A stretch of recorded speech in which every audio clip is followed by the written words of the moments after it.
Bismillahirrahmanirrahim. Assalamualaikum warahmatullahi wabarakatuh. Alhamdulillahi rabbil alamin. Rabbi sholli sodli wa yassirli amri. Lahu uqdatan min lisani yafqahu qawli. Rabbi zidni ilman warzuqni fahman. Birahmatika ya arhamar rahimin. Keistimewaan bulan Muharram sebagaimana hadis riwayat Muslim. An Abi Hurairah radhiyallahu anhu qala Rasulullah sallallahu alaihi wasallam afdalu shayyam ba'da Ramadan sahrullah al-Muharram wa afdalu salat ba'dal faridatil salatul lail wa fi riwayah as-salatu fi jawfil laili. Dari Abu Hurairah radhiyallahu anhu berkata, Rasulullah shallallahu alaihi wasallam bersabda, puasa yang paling utama setelah Ramadan adalah bulan Allah Muharram. Dan sholat yang paling utama setelah sholat fardu adalah sholat malam. Dalam sebuah riwayat disebutkan yaitu sholat di tengah malam atau sholat tahajud. Beberapa pelajaran yang terdapat dalam hadis. 1. Hadis di atas menunjukkan keutamaan puasa Muharram. 2. Keutamaannya menduduki posisi kedua setelah puasa Ramadan. Demikian juga menunjukkan keutamaan bulan Muharram karena disebut sebagai bulan Allah. 2. Bulan Muharram disebut sebagai bulan Allah sebagai bentuk penghormatan terhadap bulan ini. Karena Allah tidaklah menyandarkan sesuatu kepadanya kecuali karena keistimewaannya, seperti Baitullah, rumah Allah atau Ka'bah, Rasulullah, utusan Allah, dan sebagainya. 3. Telah terjadi kesepakatan di zaman Khalifah Umar bin Khattab bahwa bulan Muharram sebagai bulan pertama tahun Hijriah. Bulan Muharram adalah salah satu di antara 4 bulan Muharram yang dihormati. 4 haram tersebut adalah Dzulqa'dah, Dzulhijjah, Muharram, dan Rajab. Allah Subhanahu wa Ta'ala berfirman, sesungguhnya jumlah bulan di sisi Allah adalah 12 bulan. Dalam ketetapan Allah, di waktu Dia menciptakan langit dan bumi, di antaranya ada 4 bulan haram itu. Itulah ketetapan agama yang lurus. Maka janganlah kamu menzolimi diri sendiri dalam bulan yang 4 itu.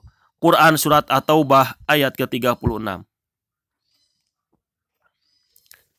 Rasulullah Shallallahu Alaihi Wasallam bersabda, as-sanatusna asaros saharon minha arba'ah hurumun salasa mutawaliyatu dulqadah wadul hijati wal muharram warajab mudoralladhi baina Zumada wa Sa'ban.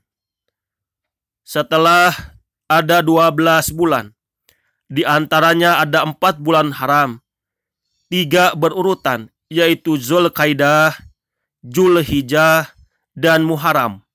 Sedangkan Rajab, Muhdar, antara Zumadul Saniyah dan Sya'ban. Hadis riwayat Bukhari. bulan ini dinamakan Muharram, yang artinya diharamkan, untuk memperkuat keharamannya melakukan dosa di bulan tersebut. Ibnu Abbas mengatakan dalam menafsirkan ayat, maka janganlah kamu menzolimi dirimu dalam bulan-bulan itu, yakni di seluruh bulan itu. Kemudian Allah menghususkan di antara bulan-bulan itu, yaitu 4 bulan. Dijadikannya bulan yang 4 itu haram serta dimuliakannya. Kehormatan bulan-bulan itu, dia pun menjadikan dosa di bulan haram itu lebih besar dosanya dibanding bulan lainnya. Dan beramal soleh di bulan-bulan itu lebih besar pahalanya. 4. Bulan Muharram, bulan Hijriyah bagi umat Islam.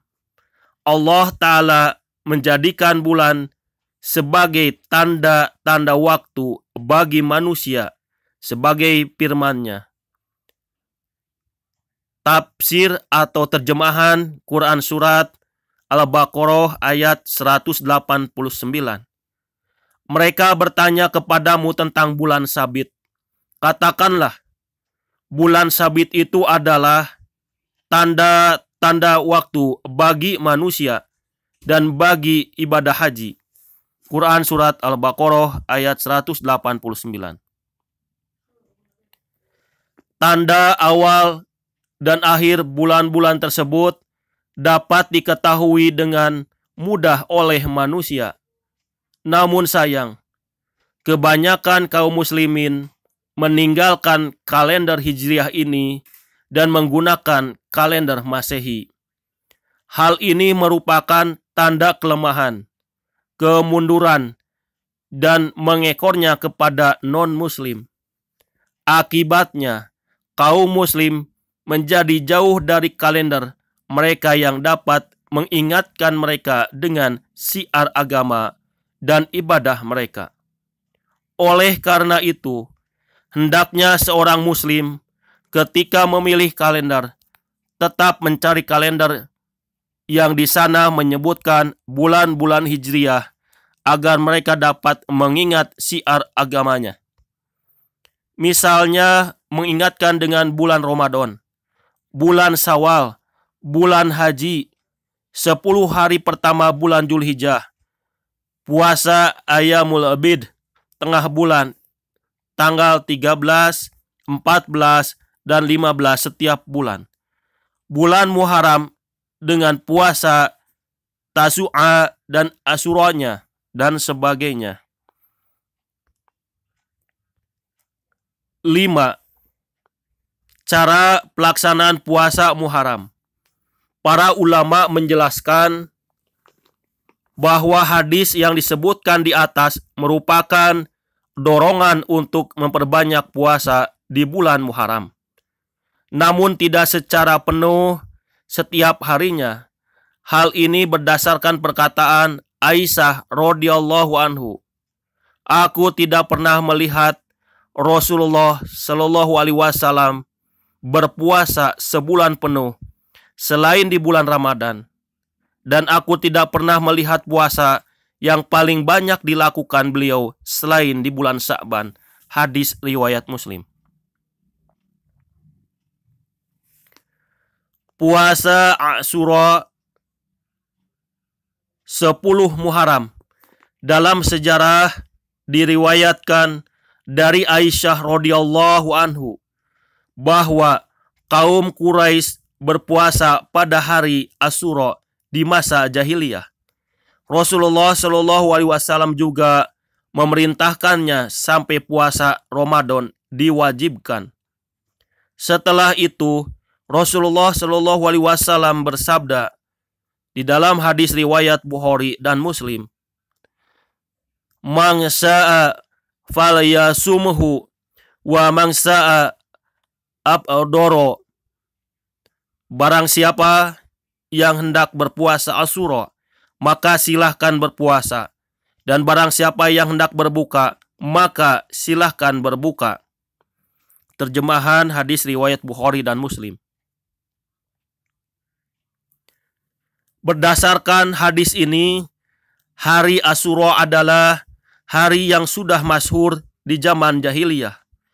Mereka biasa berpuasa di hari itu dan menjadikannya hari untuk menutup Ka'bah atau Baitullah. Sebagaimana dikatakan Aisyah radhiyallahu anhu dalam riwayat Bukhari. Al-Qurtubi berkata, mungkin yang mereka jadikan sandaran melakukan puasa di hari itu adalah syariat Ibrahim dan Ismail. Mereka biasa menyandarkan sesuatu kepada keduanya, sebagaimana mereka menyandarkan masalah haji dan lainnya kepada keduanya. Di dalam kitab Al-Mufin, jilid ketiga, halaman 190. Ibnu Abbas radhiyallahu anhuma meriwayatkan sebagai berikut. Qadiman Nabiyyu sallallahu alaihi wasallam al-Madinah faro'al yahudu nas tasumu yauma Asyura faqala ma hadha qalu hada yaumun salihun hadha yaumun nazallahu Bani Israel min aduwihim fasomahu Musa qala fa'ana ahaqu bi Musa minkum fasomahu wa amaro basyamihi. Ketika Nabi Shallallahu alaihi wasallam tiba di Madinah, beliau melihat orang-orang Yahudi berpuasa pada hari Asyura. Maka beliau bertanya, "Ada apa hari ini?" Mereka menjawab, "Ini adalah hari yang baik. Inilah hari di mana Allah menyelamatkan Bani Israel dari musuh mereka. Maka Musa berpuasa di hari ini." Beliau bersabda, "Aku lebih berhak dengan Musa daripada kalian." Beliau kemudian berpuasa di hari itu dan menyuruh para sahabatnya berpuasa. Terjemahan hadis riwayat Bukhari. 6. Keutamaan puasa Asyura. Nabi Shallallahu alaihi wasallam pernah ditanya tentang puasa Asyura. Beliau menjawab,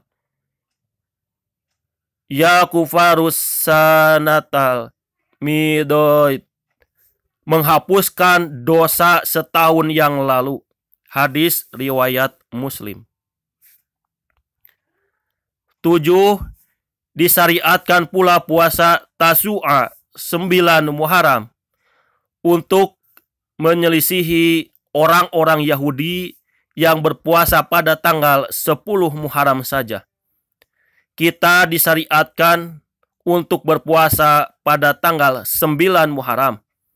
Ibnu Abbas berkata, ketika Rasulullah Shallallahu alaihi wasallam berpuasa pada tanggal 10 dan menyuruh para sahabatnya berpuasa, para sahabat berkata, "Sesungguhnya hari ini adalah hari yang dimuliakan oleh orang-orang Yahudi." Maka beliau bersabda, "Faida kanal amul mukbilu insyaallah sumnal yaumat tasi'a." Hadis riwayat Muslim. Kalau begitu, jika tiba tahun depan, insya Allah kita akan berpuasa pada tanggal 9-nya, yakni dengan tanggal 10-nya. Namun belum tiba setahun, namun belum tiba tahun berikutnya, beliau Shallallahu alaihi wasallam sudah wafat. Jadi jika kita tidak sempat tanggal 9-nya, maka bisa tanggal 10 dengan 11-nya untuk menyelisihi orang-orang Yahudi. Tema hadis yang berkaitan dengan Al-Quran. Allah Subhanahu wa Ta'ala berfirman, Inna a'udzubillahi minasyaitonirrajim.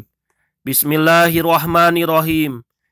Inna indatas suhuri indallahusna asara sahrong fi kitabillah yauma khalaqas samawati wal arda minha arba'ah hurum dzalika dainul qayyim fala tadlimu fihinna anfusakum wa qatilul musyrikina kafatan kama yuqatilunakum kafatan wa'lamu annallaha ma'al muttaqin.